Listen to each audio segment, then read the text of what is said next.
जमलेल्या माझ्या तमाम मराठी बांधवांनो, भगिनींनो आणि मातांनो,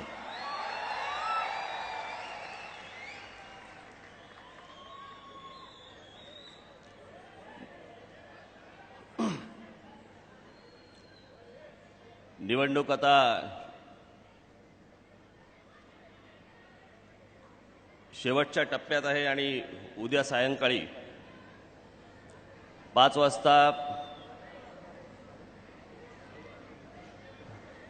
सर्व प्रचार इकडे थांबेल.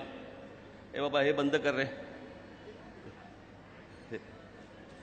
हा इथला स्पीकर बंद कर. केला? हां, मलाच ऐकू यायला लागलं.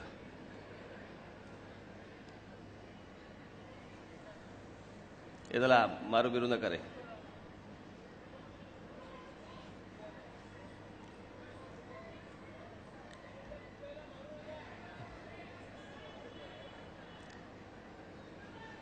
काल कल्याणला प्रेझेंटेशन दिलं. आज लगेच शिवसेनेनं तिकडे प्रेझेंटेशन काहीतरी द्यायचं ठरवलं. आमच्या किती मागे मागे येणार आहात?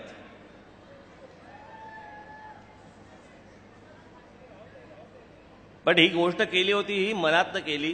तुम्हाला काही दाखवावं, तुम्हाला काही सांगावं, त्याच्यावरती मी येईन.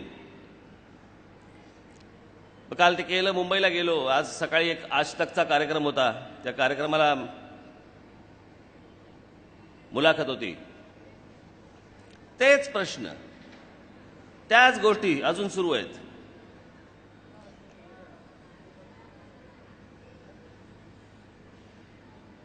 तुम्ही मोदींची प्रशंसा केली होती, मग तुम्ही मोदींना विरोध का करता? अरे याला काय अर्थ आहे?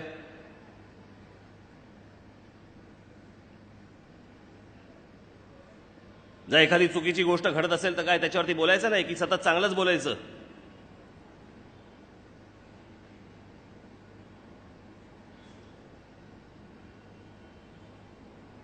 कुठे गेले ते अच्छे दिन? 100 दिवसामध्ये पण अच्छे दिन आणणार होते. 100 दिवसात 500 दिवस झाले, पत्ता नाही.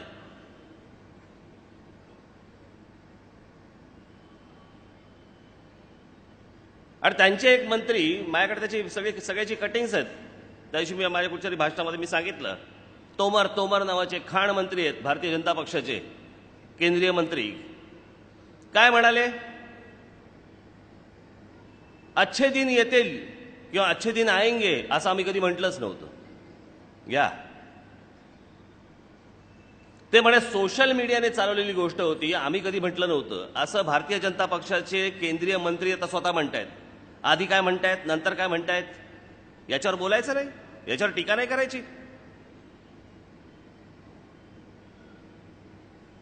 ते त्यांचे अमित शहा काय सांगतायत? म्हणे अच्छे दिन यायला, भारतामध्ये यायला 5 वर्ष नाही म्हणे, 25 वर्ष लागतील. अरे तुम्ही आधी 100 दिवस बोलला होतात, आता 25 वर्ष म्हणताय. म्हणजे पिढ्याच्या पिढ्या ह्यांच्या काय पायाशी घालायच्या का आम्ही? त्यांना 25 वर्ष पाहिजेत, ह्यांना इथे 20 वर्ष दिली शिवसेना भारतीय जनता पक्षाला इथे कल्याण डोंबिवलीमध्ये. काही नाही, वाटोळं.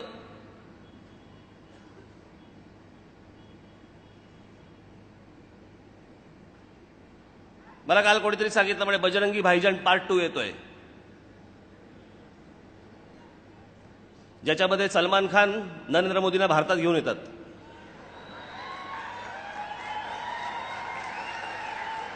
हे आमचे पंतप्रधान बघावं तेव्हा परदेशीच. त्यांच्या जीवावरती आमचे मुख्यमंत्री. जेवू की नको जेवू, ब्रेकफास्ट करू की नको करू, थांब त्यांना विचारतो. सगळं त्यांना विचारून, सगळं दिल्लीला विचारून. हेच मी म्हणत होतो विधानसभेच्या वेळेला की दिल्लीच्या आशीर्वादाने राज्यामध्ये ज्यावेळेला परत सत्ता आली कोणाची, त्यांची राष्ट्रीय पक्षाची, परत राज्य तुमचं दिल्लीत चालवणार. मग काँग्रेसच्या काळात काय वेगळं होतं? काँग्रेसच्या काळात पण तेच होतं, आताही तेच आहे. काल इकडे मुख्यमंत्री येऊन गेले.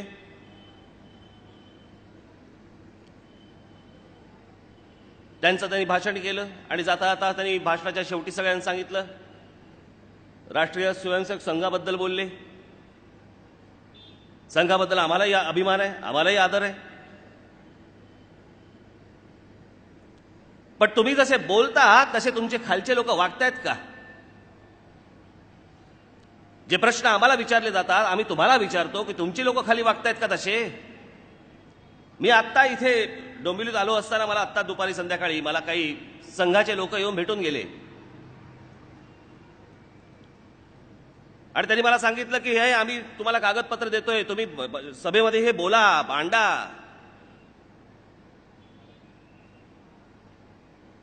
की संघामुळे आम्ही भारतीय जनता पक्षाला मतदान केलं, लोकसभेला केलं, विधानसभेला केलं. पण इथे निवडून दिलेले जे आमदार आहेत ते कसे आहेत? मला धक्काच बसला. ते मी कागदपत्र जेव्हा पाहिली, वाचली, ही इथे आहेत कागदपत्र माझ्याकडे, ही इथे महाराष्ट्र राज्य महिला आयोग, ही ती कागदपत्र आहेत जी त्यांनी मला आता आणून दिली. हे इथले आमदार, भारतीय जनता पक्षाचे आमदार रवींद्र चव्हाण यांच्या विरोधातली तक्रार आहे. कोणी केली आहे? महिलेने. कोण महिला? भारतीय जनता पक्षाच्याच नगरसेविका.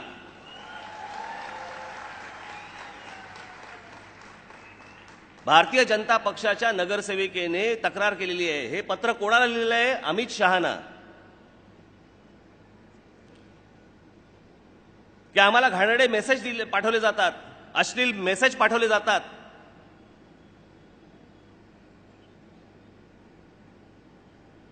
त्रिसदस्यीय ती समिती होती या सगळ्या याच्यामध्ये, त्याच्यामध्ये त्या त्रिसदस्यीय समितीमध्ये देखील एक सदस्य भारतीय जनता पक्षाच्या होत्या. म्हणजे राग काढण्याचाही भाग नाही. हे वरती बोलतायत काय, खालती घडतंय काय? मला कोणाच्या वैयक्तिक आयुष्यात डोकावण्याची इच्छा देखील नाही. पण हा कुठचा प्रकार आहे? तुम्ही वरवरती येऊन तुम्ही सांगाल की आम्ही हे देऊ, आम्ही ते देऊ, 6,500 कोटी रुपये देणार म्हणे कल्याण डोंबिवलीला. यांच्या खिशाला भोग, खिसा फाटलेला. देणार कुठून पैसे? आहेत कुठे पैसे यांच्याकडे?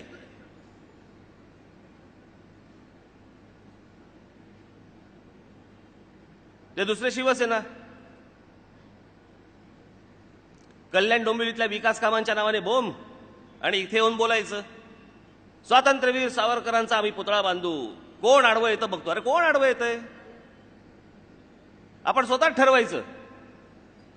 मग त्या गल्लीतल्या मारामाऱ्या होतात माहिती ना, कोणी धरलेलं नसतं. सोड मला, सोड, सोड मला. अरे धरलंय कोणी तुला?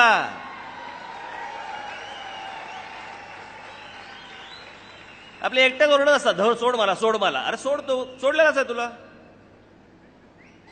20 वर्ष सत्ता होती. 20 वर्षामध्ये स्वातंत्र्यवीर सावरकर नाही आठवले? आज निवडणुकीच्या तोंडावरती आठवत आहेत. तेही तसंच राजकारण करायला लागले. म्हणजे आता हा सगळा डोंबिवलीचा भाग, इथे ब्राह्मण समाज, आमचे बांधव इथे मोठ्या प्रमाणावरती राहतात म्हणून लगेच स्वातंत्र्यवीर सावरकरांचं नाव काढायचं, लगेच लोकमान्य टिळकांचं नाव काढायचं. कामं सांगा, कामं दाखवा.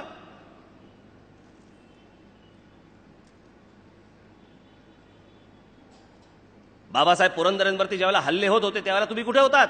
का गप्पा बसलात? या भारतीय जनता पक्षाने ठरवलं आल्यावरती की बाबासाहेब पुरंदरेंना महाराष्ट्र भूषण पुरस्कार द्यायचा म्हणून. राष्ट्रवादी काँग्रेसची आणि सगळी ती मंडळी बाबासाहेबांवरती तुटून पडली होते. भारतीय जनता पक्षाचा एक माणूस बोलायला तयार झाला नाही, ना शिवसेनेचा एक माणूस बोलायला तयार झाला. बाबासाहेब पुरंदरेंच्या बाजूने उभा राहिलो मी. माझी महाराष्ट्र नवनिर्माण सेना ती त्यांच्या बाजूने उभी राहिली. मला कसलं राजकारण नाही करायचं. मला ज्या माणसाने आमच्या शिवछत्रपतींचा साठी म्हणून आयुष्य घालवलं त्या माणसाच्या आज या 94व्या वर्षी तुम्ही त्यांना हे दिवस दाखवता. राष्ट्रवादी काँग्रेसला तर दुसरं काही जातीचं राजकारण सोडून दुसरं काही जमतच नाही त्यांना. आणि या सगळ्या गोष्टींना शरद पवारांसारखे एक वयोवृद्ध नेते त्याला ते पाठिंबा देतात, ते खतपाणी घालतात. दुर्दैव महाराष्ट्राचं. बरं वाचायचं नाही, ऐकायचं नाही, कशाचा कशाला पत्ता नाही, बस दे ठोकून. म्हणे बाबासाहेबांनी म्हणे जिजाऊ आपला बाबासाहेबांनी म्हणे जिजाऊ साहेबांची म्हणे बरोबरी ही कुंती बरोबर केली. आणि मग कुंतीची जी काय पार्श्वभूमीची काय असेल ती त्याला चिकटवता तुम्ही जाऊन. मी ते वाचलेलं पण आहे, मी ते ऐकलेलं पण आहे. अफजल खान ज्यावेळेला स्वराज्यावरती चालू आलात रायगड आपल्या तुमच्या प्रतापगडाच्या पायथ्याशी, त्यावेळेला जिजाऊ साहेबांनी शिवाजी महाराजांना सांगितलं, काय सांगितलं, दोन वाक्य, केवढी महत्वाची वाक्य. शिवरायांचे थोरले बंधू संभाजीराजे यांचा ज्यावेळेला त्या अफजल खानाने ज्यावेळेला खून केला होता, ज्यावेळेला मारलं होतं, त्यावेळेला जिजाऊ साहेबांनी सांगितलं की शिवबा, संभाजीचे उसने घेणे मज कुंतीच्या पंक्तीस बसवणे. मज कुंतीच्या पंक्तीस बसवणे म्हणजे कुंती ही वीरमाता होती, पांडवांची आई होती. त्या अर्थाने मला त्या वीरमातेच्या पंक्तीत बसव. मागचा पुढचा कसलाही विचार करायचा नाही, दे ठोकून आपलं आणि विरोध करायचा. त्यावेळेला नाही कोणी देवेंद्र फडणवीस उभे राहिले, ना भारतीय जनता पक्ष कोणी बोलायला उभं राहिलं, ना शिवसेनेचा कोणी माणूस उभा राहिला, कोणी नाही.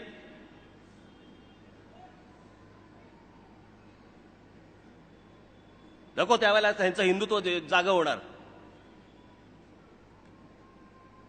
गुलाम अलीला विरोध, ज्यावेळेला त्या ओवेसीनी ज्यावेळेला मुंबईला मोर्चा काढला होता, आझाद मैदानवरती मोर्चा काढला, आणि आझाद मैदानवरती मोर्चा काढला तिथे आमच्या पोलीस भगिनी, ते जे मुसलमान सगळे जे तिकडे आले त्या लोकांनी तिथल्या आपल्या पोलीस भगिनींना गर्दीत आतमध्ये खेचलं आणि त्यांच्यावरती हात टाकलेत. कोणी उठलं नाही त्यावेळेला, कोणी बोललं नाही त्यावेळेला, ना भारतीय जनता पक्ष ना शिवसेना, काही नाही. त्यांच्या विरोधामध्ये मोर्चा काढला, महाराष्ट्र नवनिर्माण सेनेने मोर्चा काढला त्यांच्या विरोधामध्ये. आम्ही उभे राहिलो त्यांच्या विरोधात. कुठे होते? आता निवडणुका आल्या की आपल्या ह्यांचं हिंदुत्व आठवतंय ना. निवडणुकीच्या तोंडावरती या सगळ्या गोष्टी सुचतात ना. का दाखवणार काय आता? दाखवू काहीच शकत नाहीत, म्हणून होर्डिंग लावायची. एक मत बाळासाहेबांना. वा रे वा, तुमच्या विकास कामांना नाही, विकास कामं दाखवा. आता काही दाखवायला नाही म्हणून भावनेचा आधार घ्यायचा आणि बाळासाहेबांचं नाव पुढे करायचं आणि त्यांच्या नावावरती मतं मागायची. दुसरं करणार काय? दुसरं काहीच करू शकत नाहीत. मला जे तुमच्या समोर मांडायचंय, मला जे आज आपल्या समोर जे ठेवायचंय, जे आहे ते सत्य आपल्या समोर ठेवायचंय. मी आज इथे तुम्हाला जे प्रेझेंटेशन देणार आहे, मी तुम्हाला जे काही गोष्ट दाखवणार आहे, एक 10-15 मिनिटात तुम्हाला दाखवणार आहे. एक झलक आहे ती, झलक. मी सगळं काम दाखवत नाहीये, पण झलक आहे ती. झलक मला आपल्यासमोर ती दाखवायची आहे की बाबांनो, किती कमी काळामध्ये कुठच्या प्रकारचं काम घडू शकतं, कुठच्या प्रकारचं काम केलेलं आहे, हे आपल्यासमोर मला दाखवायचंय. त्याच्यानंतर आपण आपला विचार करावा.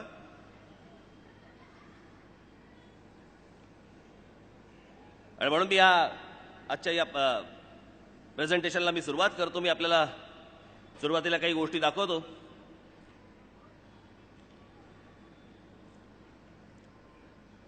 मी मुद्दामून नाशिक मधल्या गोष्टी आपल्याला दाखवतोय की ह्या ज्या गोष्टी केल्या आहेत, मी काल सांगितलं ना, हे काही रॉकेट सायन्स नाहीये. ही फक्त इच्छाशक्ती आहे की माझ्या महाराष्ट्रातली शहरं कशी घडली पाहिजेत, कशी मोठी झाली पाहिजेत, याचा एक थोडक्यात लेखाजोखा तुमच्यासमोर मी फक्त मांडतोय. थोडक्यात हे जे तुम्हाला दाखवतोय ह्यातली अनेक कामं पूर्ण झाली आहेत, बरीचशी कामं चालू आहेत, बरीचशी कामं होणार आहेत. पण तुम्हाला सुरुवातीला मी काल सांगितल्याप्रमाणे थोडासा सुरुवातीला आपल्याला अंदाज घेण्यासाठी म्हणून मी काही गोष्टी त्याची जी बाबा काय किती वेळात झालं, काय झालं, हे म्हणून मी आपल्याला मुद्दामून दाखवणार आहे. 2012, 13, 14, 15, आता 15 सुरू आहे. 2012ला 15 मार्च 2012ला नाशिकची सत्ता हातामध्ये आली. त्याच्यानंतर 5 जून 2012 या दिवशी आयुक्तांची नेमणूक झाली महानगरपालिकेला. तोपर्यंत आयुक्त नाही आहेत. 2014च्या एप्रिल आणि मेच्या दरम्यान आयुक्त गेले. काँग्रेस राष्ट्रवादीचं सरकार होतं. कामं चांगली आणि जोरात सुरू आहेत. त्याच्यामुळे मध्ये आयुक्तच दिले नाहीत. किती महिने? 7 महिने आयुक्त दिले नाहीत. कोणत्या फायलीवरती सह्या व्हायला तयार नाहीत, कुठची कामं पुढे व्हायला तयार नाहीत, काहीच होईना. 7 महिने गेले. त्याच्यानंतर हे दुसऱ्या आयुक्तांची नेमणूक झाली ती 10 नोव्हेंबरला. 3.5 वर्षात केवळ 33 महिने आयुक्त नेमले गेले. 33 महिने. उरलेल्या 11 महिन्यात निर्णयक्षम आयुक्त नव्हते. हातात राहिले 33 महिने. या 33 महिन्यात कोणती कामं केली आहेत त्याचा थोडक्यात लेखाजोखा मी आपल्यासमोर मांडतो आहोत. तो आपण पाहावा. त्याच्यानंतर आपल्याला अंदाज येईल की साधारणपणे शहरात कशा प्रकारची कामं घडू शकतात, कशा प्रकारची कामं होऊ शकतात. आमच्या माता भगिनींना, आमच्या तरुणांना, आमच्या तरुणींना काय काय गोष्टींची अपेक्षा आहेत. आमच्याकडचे जे वयोवृद्ध लोक जे आहेत त्यांना काय गोष्टींची अपेक्षा असते, काय हवं असतं, आणि त्याचा एक अंदाज बांधून म्हणून मी आपल्यासमोर हे प्रेझेंटेशन सादर करतोय. आसाराम बापू ब्रिज, त्याचा आसाराम बापूशी काही संबंध नाही. त्याला आसाराम बापू ब्रिजच म्हणतात. त्यांचा आश्रम आहे तिकडे, पण त्याला ते नावच पडले तिकडे. ते बदलू आपण आता.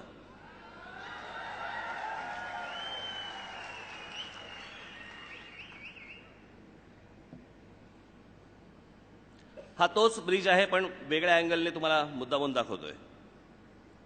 हा टाकळी एसटीपी ब्रिज. हे सगळं आपल्या काळात झालेलं आहे. मी हे अगोदरचं कुठचंही सांगत नाही. मी मुद्दामून आपल्याला सांगतोय की हे जेवढं मी तुम्हाला आता इथे समोर जे दाखवतोय हे फक्त महाराष्ट्र नवनिर्माण सेनेच्या काळात घडलेली कामं आहेत. याच्या पलीकडे दुसऱ्यांची कामं नव्हेत.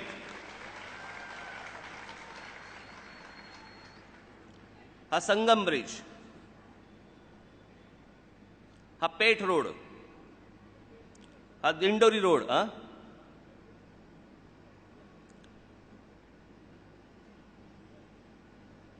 आता काहींची नावं मिळाली, काहींची नाही मिळाली. आता मिळतील. आपण काय नावं ठेवण्यात पाठायचंच होत. ही नव्याने झालेले रस्ते आहेत. हे नव्याने झालेले रस्ते मी तुम्हाला सगळे दाखवतोय ते. हा लक्ष्मीनारायण ब्रिज. ही मधून वाहते ही गोदावरी.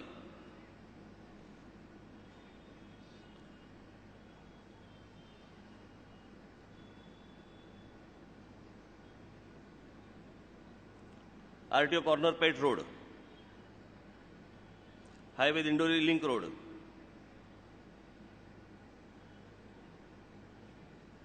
ही रस्त्यांच्या क्वालिटी बघा तुम्ही. हा दिंडोरी रोड, टारवाला नगर चौक. हा तोच आहे, पण पुढे जातो रस्ता. तर हे रस्ते इतके किलोमीटरचे लांब लांब लांब लांब बांधले आहेत की त्याचं थोडक्यात वरून म्हणून मी त्या ड्रोनने शूट करून बघितलं. Masrul link road, Peth road, Makalabad link road, highway Masrul link road. हा तोच आहे. हा जरा जवळचा होता, हा लांबचा आहे. हे जंक्शन्स आहेत. हा औरंगाबाद पुणे लिंक रोड जो नाशिकमध्ये आहे. हा जुना गंगापूर नाका चौक. हा हायवे सातपूर लिंक रोड. हे सातपूर अंबड लिंक रोड. तुम्हाला दिसतंय ना सगळ्यांना? हा चोपडा लॉन्स ब्रिज. हे त्र्यंबक रोड.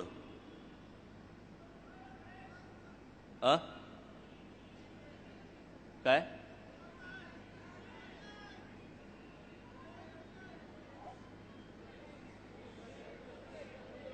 नाही, मला ऐकून आलं. काय दिसत नाही? आता मी काय करू? मी विरोधकांचं समजू शकतो की दिसत नाही, पण तुम्हालाही दिसत नाही.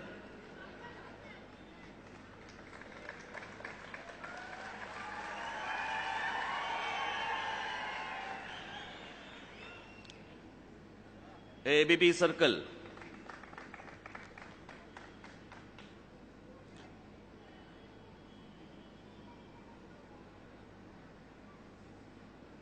हे घोदा घाटावरलं सुशोभीकरण आता सिंहस्थाच्या वेळेचं.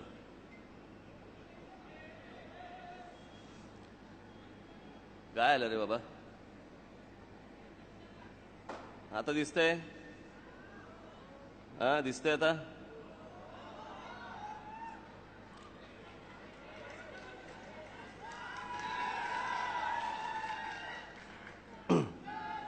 आता मागे करायला लावू नका मला परत, तिकडे दिसलं नव्हतं म्हणून. हे गोदावरी हे हे जे मी तुम्हाला आता दाखवतोय हे आपण करत असलेलं गोदा पार्क नव्हे. हे सहज संध्याकाळी गोदावरीच्या किनारी आपल्याला हे अजून काम सुरू आहे तिकडे. आता हे गोदावरीच्या किनारी लोकांना संध्याकाळचं फिरता यावं, सकाळचं फिरता यावं याच्यासाठी केलेला हा मोठा पाथ आहे.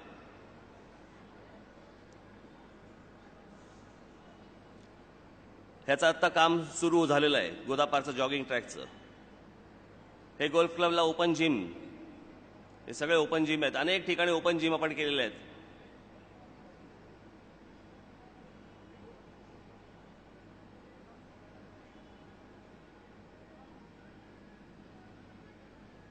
गंगापूर रोड,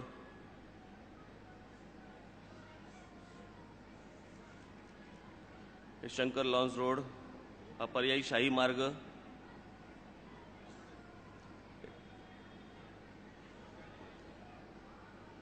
हे साधुग्राम आता कुंभमेळ्याच्या वेळेला केलेल्या गोष्टी.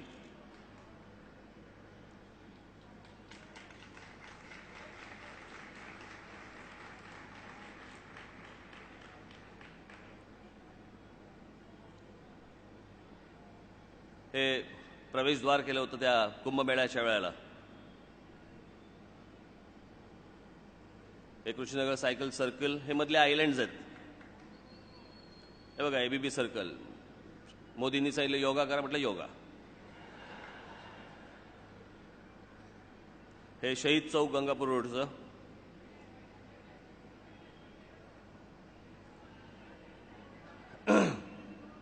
हे जे मी तुम्हाला आत्ता दाखवलं यापैकी एका तरी क्वालिटीच्या गोष्टी गेल्या 20 वर्षामध्ये इथे कल्याण डोंबिवलीमध्ये तुम्हाला दिसल्या का? तरी 20-20 वर्ष सत्ता त्यांच्या हातात दिली जाते. हे जेवढं मी तुम्हाला दाखवलंय आणि अजून पुढे दाखवणार आहे मी, म्हणजे आता नाही परंतु आता कामं सुरू आहेत तिथे. हे सगळं 33 महिन्याच्या कालावधीमध्ये आपण हे केलेलं आहे. आणि 33 महिन्याच्या कालावधीमध्ये जी टेंडर्स काढलेली आहेत, ज्याची आता अनेक काही कामं सुरू आहेत तिथे.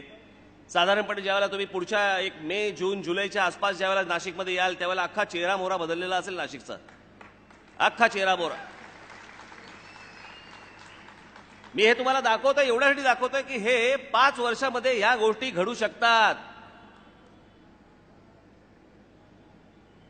मी ज्या वेळेला तिथे नाशिकमध्ये गेलो, ज्याला पहिले आयुक्त होते, दुसरे आयुक्त होते, मी त्यांना फक्त एकच सांगितलं, म्हटलं मला तुमच्या टेंडरशी मतलब नाही, मला तुमच्या कॉन्ट्रॅक्टरशी मतलब नाही, मला तुमच्या पैशांशी देणं घेणं नाही. मी जेवढं सांगतोय तेवढं मला फक्त काम तुम्ही लोकांनी करून द्यावं, एवढीच फक्त माझी इच्छा आहे. याच्या पलीकडे मला काही देणं घेणं नाही.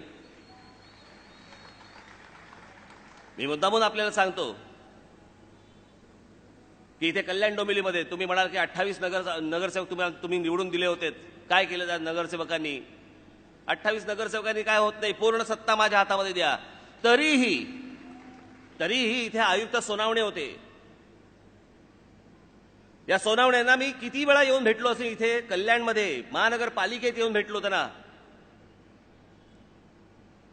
मी म्हटलं मला सांगा, असल्या मोकळ्या जागा सांगा, म्हटलं असल्या अनेक गोष्टी सांगा, म्हटलं मी आणतो माणसं जे स्वखर्चाने या कल्याण डोंबिवलीमध्ये गोष्टी करून देतील. नाही, शेवटपर्यंत सांगितलं नाही. मी तुम्हाला मुद्दामून सांगतोय कारण ह्याच्या पुढे तुम्हाला कळेल. हे आता ही जी सगळी कामं केली, काय भारतीय जनता पक्षाचे लोक पण काय बघा वस्ताद आहेत. आता 1 वर्ष पूर्ण होते ह्यांना सत्ता येऊन. ही नाशिकमध्ये आपण केलेली कामं सांगतायत की आमची वचनपूर्ती आहे.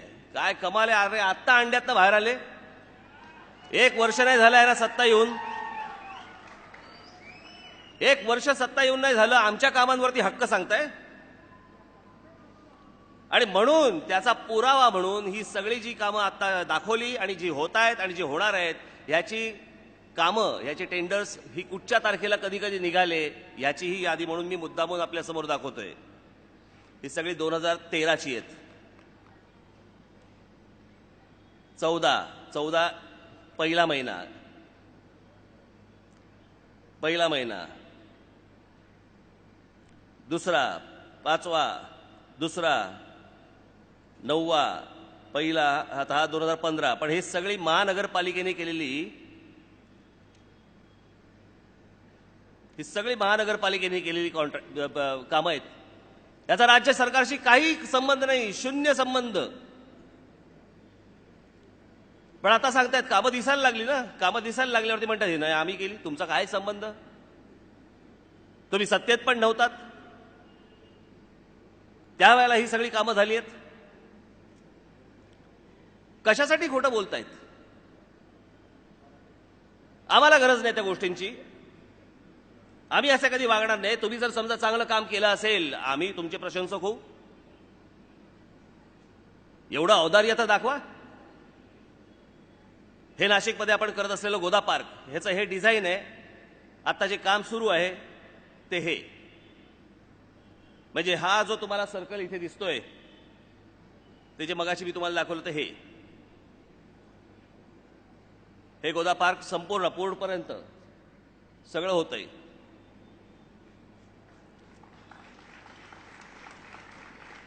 त्याचं आत्ता काय परिस्थिती आहे, त्याचं लेआउट ड्रॉइंग काय आहे ते पण तुम्हाला दाखवतोय.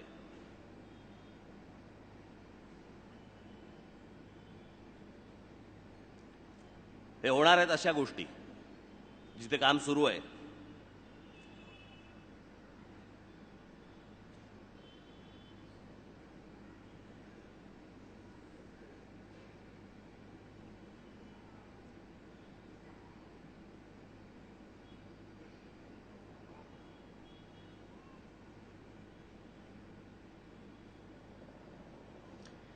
हे गोदा पार्क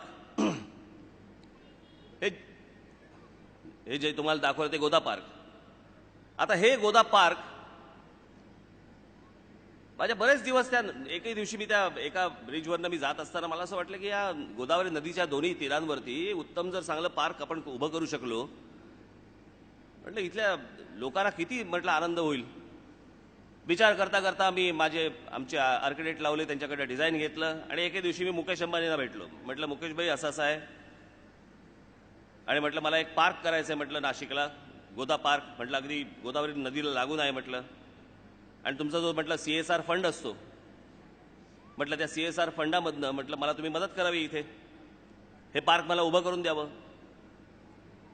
मुकेश अंबानींनी ते सगळी डिझाईन वगैरे सगळं पाहिलं ते डिझाईन वगैरे सगळं पाहिल्यानंतर मला बोलले की ठीक आहे काम सुरुवात करा. आणि मुकेश अंबानींनी या कामाला संपूर्ण फंड हा मुकेश अंबानींनी या कामासाठी गोदा पार्कसाठी म्हणून त्यांनी दिला. कारण ज्या वेळेला एक कंपन्या ज्या वेळेला काम करतात तिथे पैसे खायला वाव नसतो. इतर राजकीय पक्ष करणार नाहीत, या सगळ्या लोकांकडे जाणार नाहीत. कारण तिकडे जर गेले पैसे कसे खायचे? महानगरपालिकेच्या टेंडर बंद पैसे काढता येतात. महानगरपालिकेबंद हे सगळे अशी कामं काढायची मोठी मोठी, त्याशिवाय यांना जमत नाही. म्हणून या लोकांकडे कोणी जात नाही.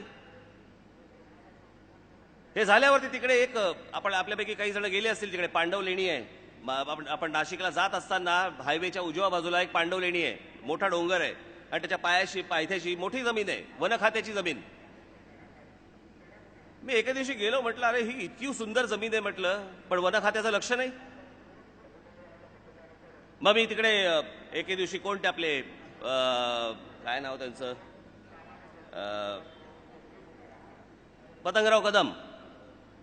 पतंगराव कदमांकडे गेलो. त्यावेळेला ते वनमंत्री होते. त्यांना सांगितलं म्हटलं अहो अशी अशी जागा आहे म्हटलं, इथे जर आता जर म्हटलं लक्ष दिलं गेलं नाही तर इथे झोपड्या होतील म्हटलं, आणि एवढी चांगली सुंदर जागा म्हटलं हातातनं निघून जाईल. म्हटलं माझ्याकडे योजना आहे, आपण म्हटलं करूया. मग तिकडे एक अधिकारी होते. मग त्या अधिकाऱ्यांनी मला विचारलं याच्या आधी असे कुठे झाले आहे काय? अरे धडे नसेल झालं ना कर ना, मग आपण उदाहरण निर्माण करू ना. नाही, पुढे काही नाही. सरकार बदललं. सरकार बदलल्यानंतर तिकडे वन विभागात वन खात्यावरती माझे मित्र सुधीर मुनगंटीवार आले. मी मुनगंटीवारांकडे गेलो, हे सगळं त्यांच्यासमोर ठेवलं. मी म्हटलं हो मुनगंटीवार म्हटलं असं असं आहे म्हटलं, हे ते बोटॅनिकल गार्डन म्हटलं, मला इथे बोटॅनिकल गार्डन करायचं आहे म्हटलं, लहान मुलांना फिरता येईल, अनेकांना तिकडे जाता येईल, सकाळ दुपार संध्याकाळ तिकडे म्हटलं त्या सगळ्या तो सगळा झाडांचा फुलांचा सगळा माहोल असेल, त्याच्यामध्ये बसता येईल. मी म्हटलं वन खात्याकडे जमीन ठेवा म्हटलं, डेव्हलप करायला माझ्याकडे द्या, महानगरपालिकेकडे द्या. एक दोन मीटिंग नंतर त्यांना समजलं की ह्याचं काय घडू शकतं आणि काय होऊ शकतं ते. मी म्हटलं महानगरपालिका म्हणून म्हटलं आम्ही हे डेव्हलप करतो. त्यांना समजलं. आणि सुधीर भाऊंनी या गोष्टीला परवानगी दिली. त्याबद्दल मी सुधीर मुनगंटीवारांचे आभार मानतो. हे आम्ही दाखवत असलेलं औदार्य भारतीय जनता पक्ष दाखवतो का? सांगा ना एकदा की बाबा राज ठाकरे, तू आणि तुझ्या माणसांनी नाशिकमध्ये फार छान कामं केलेली आहेत, एकदा हे औदार्य दाखवा. दाखवणार नाहीत. मला ज्यावेळेला ही परवानगी मिळाली, मी रतन टाटा साहेबांकडे गेलो. रतन टाटा साहेबांनी सांगितलं की म्हटलं असं असं मला हे इथे बोटॅनिकल गार्डन करायचं आहे, म्हटलं आपण मला मदत करणार का? त्यांनी सगळं पाहिलं आणि सांगितलं कामाला सुरुवात करा. गोदा पार्क मुकेश अंबानी करतायत, बोटॅनिकल गार्डन रतन टाटा साहेब करतायत. ही सगळी मंडळी म्हटलं मी सगळे उद्योगपती मी तिथे नाशिकमध्ये आणले.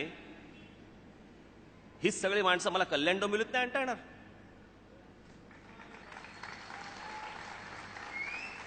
आनंदाने येतील, का नाही येणार? मग हे बोटॅनिकल गार्डन ही ती जागा पांडव लेण्यांच्या खालची इतकी सुंदर जागा आहे ती.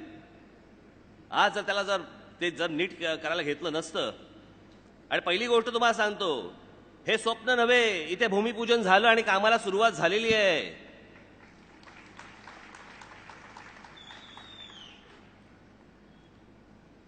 हे जे तळं आणि तुम्हाला जे दिसतंय संपूर्ण आजूबाजूचा जो प्रदेश, जवळपास 35 एकराचं ते बोटॅनिकल गार्डन होणार आहे. 35 एकराचं. आणि हा जो संपूर्ण भाग आहे या डोंगराच्या अवतीभोवती हा सगळा वन खात्याचा येतोय. या डोंगराच्या संपूर्ण भोवती आपण तिथे 5 किलोमीटरचा आपण सायकलिंग ट्रॅक करतो, जो देशात कुठे इतका मोठा ट्रॅक नाहीये की जो ज्याला ॲडव्हेंचर स्पोर्ट्सच्या खाली येतो तो. अशा प्रकारचा एक सायकलिंग ट्रॅक आपण तिकडच्या तरुणांसाठी, तरुणींसाठी, सगळ्यांसाठी करतो. आणि हे बोटॅनिकल गार्डनमध्ये हे अशा प्रकारचं घडणार आहे, ते तुम्हाला दाखवतो. आता तिकडे काम सुरू आहे की बेंचेस कशा प्रकारचे असावेत,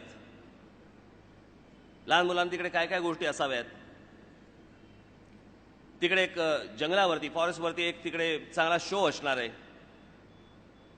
तिथे एक ते जे तळं तुम्ही जे मगाशी बघितलं ते असं बदललं जाणार आहे. तिकडे काही खोटे आहेत, अर्थात प्राणी खोटे आहेत, परंतु ते हलणारे आहेत.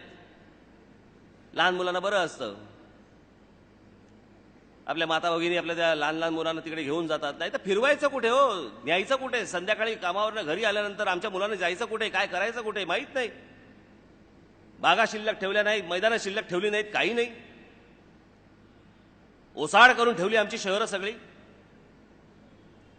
हे त्यांच्यासाठी मी उभं करतोय. हे त्याचं गेट की तुम्ही आतमध्ये ज्यावेळेला जाल त्या बोटॅनिकल गार्डनमध्ये, त्यावेळेला आत जातानाच बरं वाटलं पाहिजे हो. हे सायकलिंग ट्रॅक कशा प्रकारचे असणार आहेत तिथे, ॲडव्हेंचर स्पोर्ट्स. हे तिथे 2 गोदावरी नदीवरती ब्रिज आहेत. एक होळकर ब्रिज आणि अजून एक ब्रिज आहे. या ब्रिजवरती आपण वॉटर कर्टन टाकतो. पूर्ण अख्खा ब्रिजच्या ब्रिज, म्हणजे तुम्ही ज्यावेळेला येऊन बघाल त्यावेळेला संपूर्ण तुम्हाला वॉटरफॉलच दिसेल त्या ब्रिजवरती. हे संध्याकाळी तिकडे लोक येतील, बागांमध्ये असतील, तिकडे बेंचेसवरती बसतील, तिकडे म्युझिक असेल, म्युझिक ऐकतील, संगीत ऐकतील. हे कशासाठी करतोय, कोणासाठी करतोय? या राज ठाकरेची नाशिक शहरात, नाशिक कुठेही 1 इंच जमीन नाहीये. माझं घरही नाहीये तिकडे, माझी बायका पोरं जाणार नाहीयेत. पण मला असं वाटतं माझ्या शहरांमध्ये, माझ्या महाराष्ट्राच्या शहरांमध्ये या गोष्टी व्हायला पाहिजेत, घडायला पाहिजेत, ज्या गोष्टी मी तिकडे घडवतोय. हे तिकडे लहान मुलांसाठी चिल्ड्रन्स ट्रॅफिक पार्क केलेलं आहे, ज्याच्यातनं लहान मुलांना ट्रॅफिकचे धडे मिळावेत. आणि त्याच्यासाठी हे 3.5 एकरामध्ये केलेलं आहे. मी काल सांगितलं, ह्याचं उद्घाटन मी पसरीच्या साहेबांच्या हस्ते केलं होतं. पसरीच्या म्हणजे ज्यांची ट्रॅफिक या विषयामधली डॉक्टरेट आहे. ते तिकडे आले, त्यांनी ते पाहिलं आणि मला बोलले की राजजी, इतना बड़ा चिल्ड्रन ट्रैफिक पार्क पूरे देश में नहीं है, इतना ये बड़ा है.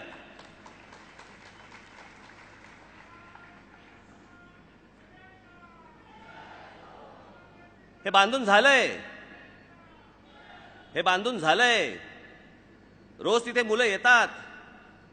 अनेक शाळांमधली मुलं तिकडे येतात. शाळा स्वतः घेऊन येतात, त्या मुलांना घेऊन येतात. महानगरपालिकेने ही संपूर्ण जागा दिली. आनंद महिंद्रासारख्या व्यक्तीने संपूर्ण फंडिंग केलं की हे चिल्ड्रन्स ट्रॅफिक पार्क आम्ही बनवणार. त्यांनी हे फंडिंग केलं आणि तिकडे नाशिक फर्स्ट नावाची संस्था आहे, त्यांनी पुढाकार घेतला. तुमची इच्छा जर बळकट असेल, सगळे लोक येतात, सगळे बरोबर येतात आणि कामं होतात. ही नाशिक घाटांची आत्ताची स्थिती अशी आहे. आता करतोय आपण असे, हे असे, हे असे.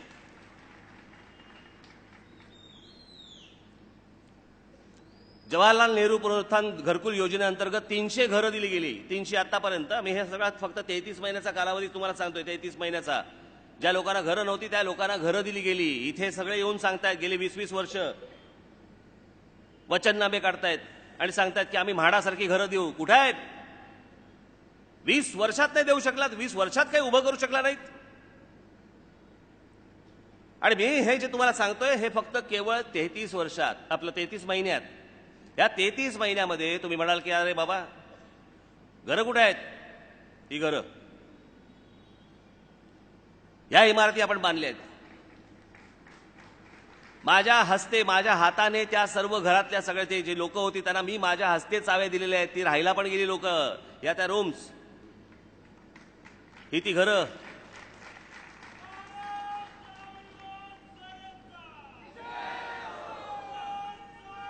जिथे आता कुंभमेळा झाला, त्या कुंभमेळ्याच्या जागेची परिस्थिती काय होती?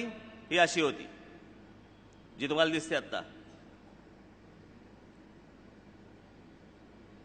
आणि कुंभमेळ्यासाठी म्हणून महानगरपालिकेतर्फे आपण तिथे काय सोयीसुविधा केल्या? ह्या केल्या. तीच जागा ही आहे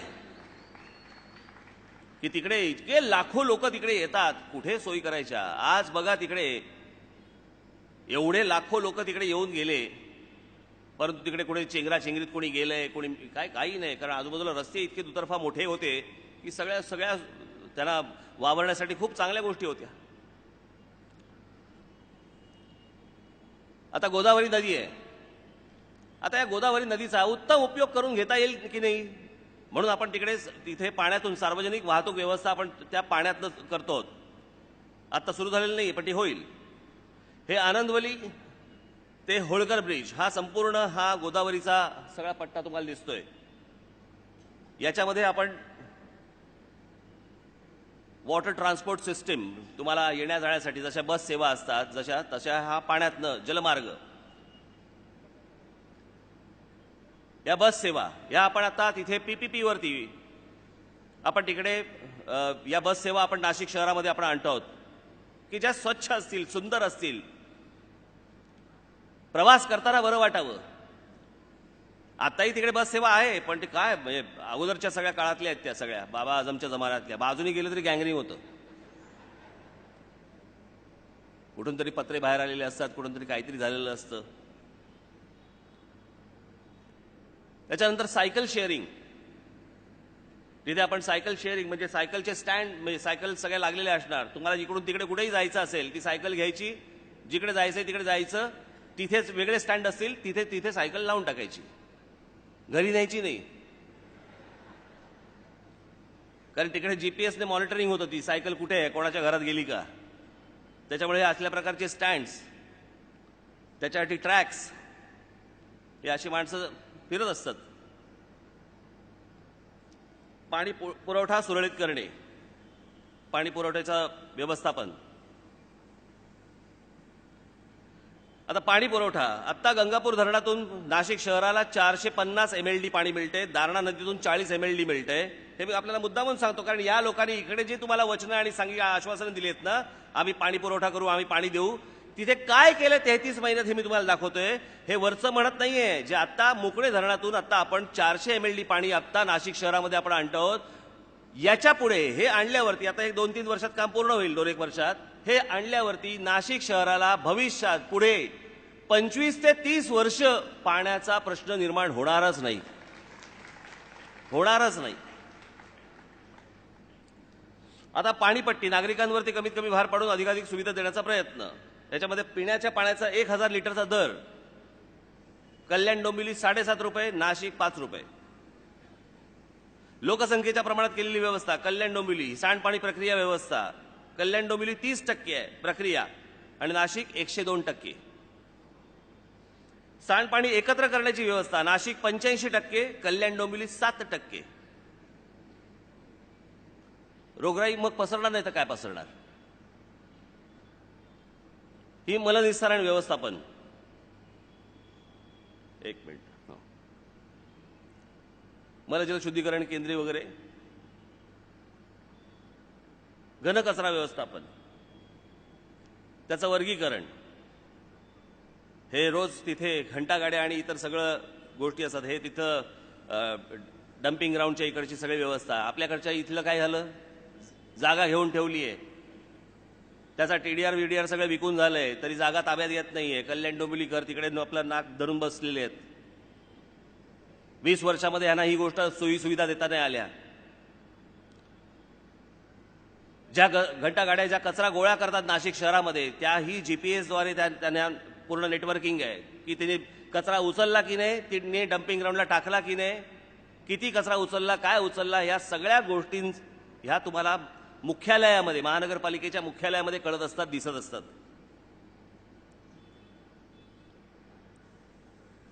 हे इथून उचललं का आणि तिथे नेला कसं? ही आता सध्या घंटागाड्या कुठे कुठे आता आहेत ह्या तुम्हाला दिसू शकतात. फक्त महानगरपालिकेच्या कार्यालयामध्ये बसून तुम्हाला कळू शकतं हे व्यवस्थापन.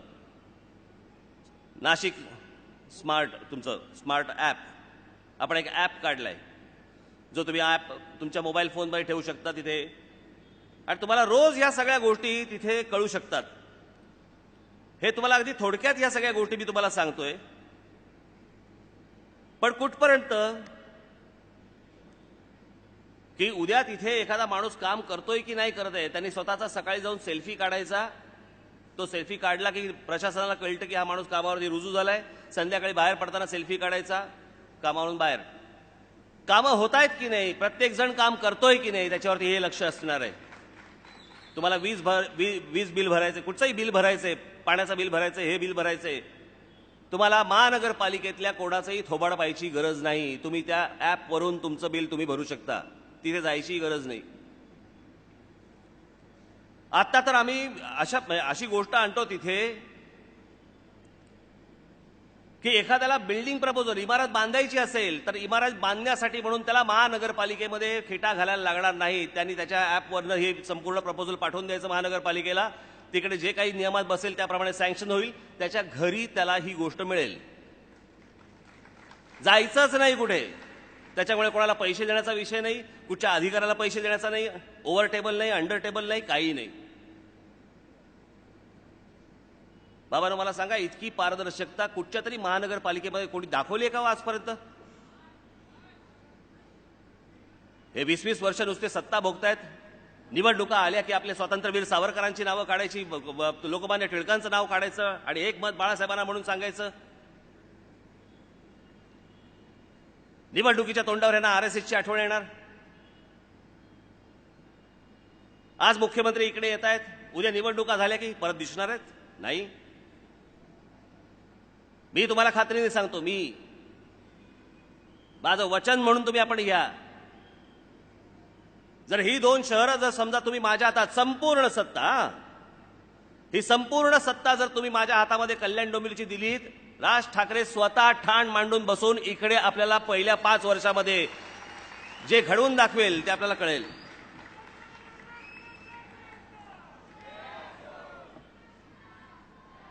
कोण सर्टिफिकेट देतं त्याच्यावरती पण महत्व आहे.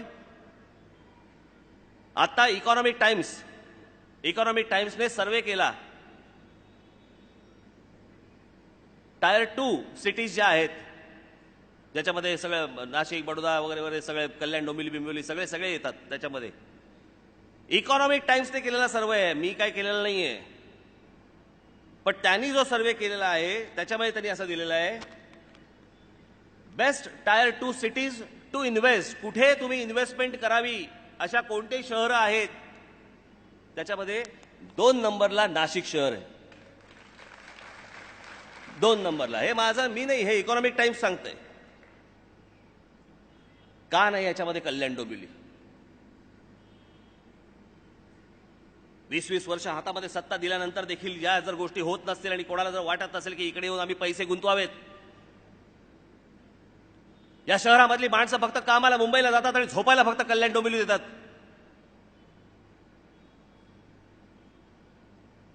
इथली मोठी होणारी मुलं काय हाताला लागते त्या मुलांच्या. इथले तरुण कुठची मैदानं उरली आहेत,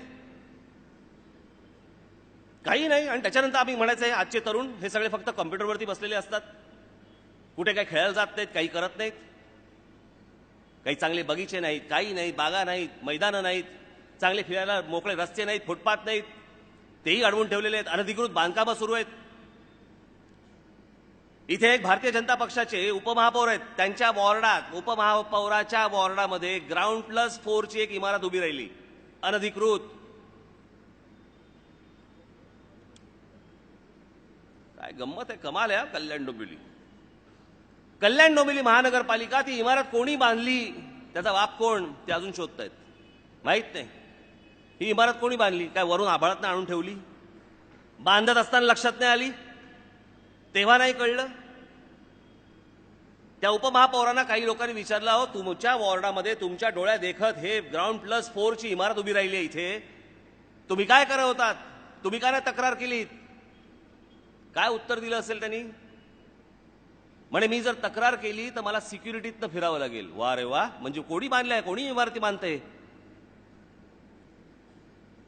सगळ्या बाजूनी या शहरांची या लोकांनी वाट लावून ठेवली. नुसतं दिसतात तिकडे आपल्याला झोपडपट्ट्या उभ्या करायच्या आणि त्याच्यानंतर त्या एसआरएच्या खाली आणायच्या. सगळे बिल्डर फक्त मोठे होत आहेत, तुम्ही सडताय. आम्हाला वावरायला जागा मिळत नाही, आम्हाला फिरायला काही जागा मिळत नाही, फुटपाथवर आम्हाला चालता येत नाही, फेरीवाल्यांनी अडवून ठेवलेलं आहे अनधिकृत फेरीवाल्यांनी, ते आम्हाला उठवता येत नाही. नाशिक शहरामध्ये ज्यावेळेला मी अनधिकृत बांधकामं पाडायचं ज्यावेळेला काम सुरू केलं, मी त्याला सांगितलं, आयुक्तांना सांगितलं, महापौरांना सांगितलं, महाराष्ट्र नवनिर्माण सेनेच्या देखील कोणाचं जर समजा अनधिकृत बांधकाम तिकडे असेल पहिल्यांदा पाडून टाकायचं, कोणाचाही विचार नाही करायचा.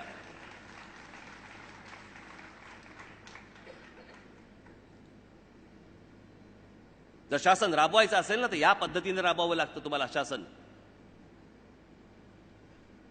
आणि हे मी राबवू शकतो याचं कारण हा माझ्या आवडीचा विषय आहे. शहरं चांगली करणं, शहरं मोठी करणं, शहरं सुंदर करणं. आपल्या प्रत्येक नागरिकाला, प्रत्येकाला असं वाटलं पाहिजे की आपण या शहरात राहतोय. माझ्या घरात बाहेर पडल्यावरती वाटलं पाहिजे की अरे वा काय मी सुंदर शहरामध्ये राहतोय. काही नाही. मी परवा दिवशी एका सभेवरनं येत असताना इकडे कल्याण डोंबिवलीच्या त्या सगळ्या रेल्वे स्टेशनवरती डोंबिवलीच्या सगळे लोक बाहेर पडत होते, चेहऱ्यावरती उदासी. तो सगळा रेल्वेचा प्रवास, दिवसभराचं काम, संध्याकाळी तसंच घरी यायचं. महिलांची तर मला म्हणजे काय यायचं घरी, परत जेवण बनवायचं, जेवण बनवून परत रात्री काय एखादी सिरियल बघितली, झोपलं, परत सकाळी कामावर. हे काय आयुष्य आहे का? आणि हे आयुष्य असं जगण्यासाठी म्हणून तुम्ही ह्या सगळ्या लोकांच्या हातामध्ये सतत सत्ता देत राहणार आहात का? आणि पुन्हा जर तोच पाढा जर समजा तुम्हाला इथे कल्याण डोंबिवलीमध्ये वाचायचा असेल आणि तोच त्याच लोकांच्या हातामध्ये जर तुम्हाला द्यायचा असेल, तुमचं आयुष्य तुम्हाला लख लाभो. याच्या पलीकडे काही नाही घडू शकत. याच्या पलीकडे जर परत त्यांच्याचकडे जर समजा या गोष्टी द्यायच्या असतील तर द्या. तसेच जाणार, तसेच सडणार. कारण ह्यांना फक्त सत्तेतून पैसा आणि पैशातून सत्ता एवढी फक्त दोनच समीकरणं यांना माहिती आहेत. कुठून आला हो आता हा सगळा? भारतीय जनता पक्षाकडे आणि शिवसेनेकडे हा सगळा पैसा कुठून आला? कुठला पैसा रोजच्या रोज होतायत? किती पैसा होतायत रोजच्या रोज? हेच पूर्वी सांगायचे की काँग्रेसवाले निवडणुका जिंकतात कशाच्या जीवावर, म्हणे पैशाच्या जीवावरती. आता हेच करायला लागले. यांच्यात आणि त्यांच्यात फरक काय? निवडणुकीच्या आधी वेगळं बोलायचं, निवडणुकीच्या नंतर वेगळं बोलायचं. त्या दिवशी ते अरुण जेटली आले भारतीय जनता पार्टीचे आणि ते बोलले की अशा भारतामध्ये म्हणे 100 बारामती तयार झाल्या पाहिजेत. बारामती? आता बारामती आठवली तुम्हाला? जे नरेंद्र मोदी महाराष्ट्रात येऊन म्हणत होते की ही पवार कुटुंबाची संपूर्ण दादागिरी ही महाराष्ट्रातनं उखडून टाका, नष्ट करा. सत्तेवरती आल्यावरती तेच नरेंद्र मोदी बारामतीला येतात आणि म्हणतात की मी महिन्यातनं 3 ते 4 वेळा शरद पवारांना फोन करतो आणि त्यांचा सल्ला घेतो. अरे काय चाललंय काय हा प्रकार? निवडणुकीच्या आधी काही तुम्ही वेगळं बोलता आणि लगेच निवडणुकीनंतर तुम्ही वेगळे वागायला लागता. हा कुठचा प्रकार आहे?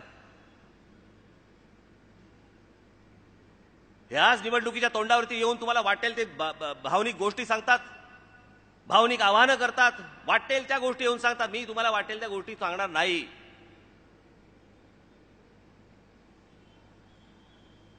एकच गोष्ट मी फक्त आपल्याला सांगेन की 2 शहरं माझ्या हातात द्या, पण संपूर्ण सत्ता माझ्या हातात द्या. 20 वर्ष राहू दे, पहिल्या 5 वर्षामध्ये जर समजा तुम्हाला काही प्रमाणात का होईना, परंतु तुम्हाला जर या 2 शहरामध्ये जर बदल या पहिल्या 5 वर्षात दिसला नाही, राज ठाकरे परत कल्याण डोंबिवलीमध्ये मतं मागायला येणार नाही. पण नुसतेच भावनेच्या आहारी जाऊन या लोकांना मतदान करत असाल तर परत खड्ड्यात. आणि म्हणून मी प्रत्यक्षदर्शनी जे जे काही घडू शकलंय केलंय ते मी आज आपल्या समोर इथे थोडक्यात मांडलेलं आहे. पुढल्या वर्षी अजून त्याला एक वेगळं रूप अजून नाशिकला येईल. याच्यावरनं आपल्याला अंदाज येईल की याआधी दोन्ही शहरामध्ये कोणकोणत्या गोष्टी होऊ शकतात, घडू शकतात. आणि म्हणून याचं एक सादरीकरण मी आपल्या समोर केलं. आपण याचा नक्की विचार कराल असा मी अपेक्षा बाळगतो. आणि येणाऱ्या 1 तारखेला या कल्याण डोंबिवलीच्या जे काही मतदान आहे, या मतदानाच्या दिवशी 1 तारखेला आपण महाराष्ट्र नवनिर्माण सेनेचे माझे सर्व उमेदवार, कुठे आहेत उमेदवार सगळे, यावरती या. यांना रेल्वे इंजिन या निशाणीवरती बटन दाबून या माझ्या शिलेदारांना आपण प्रचंड प्रचंड प्रचंड मताने आपण विजयी करावं असं एक आवाहन करतो. त्याचबरोबर अजून एक घोषणा करतो, म्हणजे डोंबिवली शहराध्यक्षपदी आज श्री मनोज घरत यांची मी इथे नेमणूक करत आहे. या सर्व माझ्या उमेदवारांना आपण प्रचंड मताने विजयी कराल असं एक आवाहन करतो आणि आपल्या सर्वांची मी रजा घेतो. जय हिंद, जय महाराष्ट्र. धन्यवाद. मी सगळ्यांना विनंती करतो की कृपया राष्ट्रगीतासाठी आपण उभे राहावे.